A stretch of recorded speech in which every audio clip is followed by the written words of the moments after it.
J'ai en tête une scène vécue, un moment apparemment anecdotique, mais qui a beaucoup compté pour moi. C'était en 2001, peu de temps après les attentats du 11 septembre. Le philosophe Jacques Derrida et l'historienne de la psychanalyse Elisabeth Roudinesco venaient de publier un beau volume de dialogue intitulé De quoi demain. À 27 ans, je faisais mes débuts dans le journalisme et j'avais eu la chance de voyager avec eux pour présenter ce texte aux quatre coins de la France.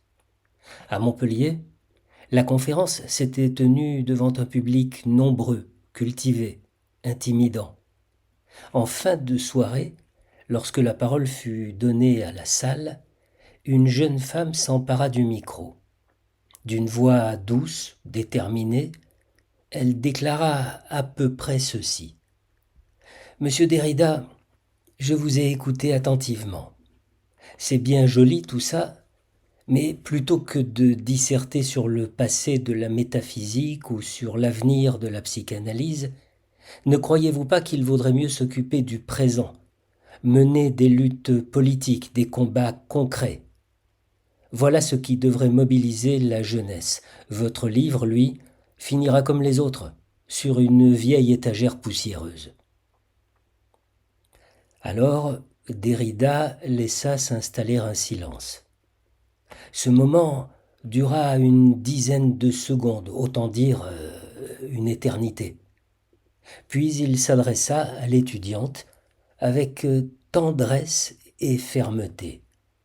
Il lui dit d'abord qu'elle avait raison, que la bataille politique était fondamentale.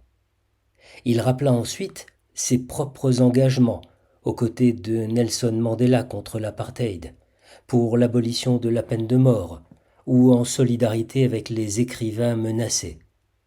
Mais il ne recula pas sur l'essentiel, et finit par lancer cet appel, je cite de mémoire, Bien sûr, il faut lutter aux côtés des opprimés. Oui, il est nécessaire de tracer un horizon de justice.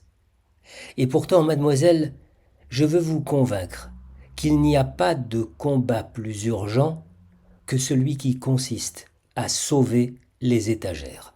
Vive les vieilles étagères, mademoiselle. Rejoignez la lutte pour la défense des vieilles étagères. Si cette scène m'a tellement marqué, c'est parce qu'elle renforçait l'espoir qui m'animait et qui porte encore le présent ouvrage. Il n'y a pas d'un côté la vie, ses indignations, ses combats, et de l'autre les livres, la pensée, la transmission. Tout cela ne fait qu'un.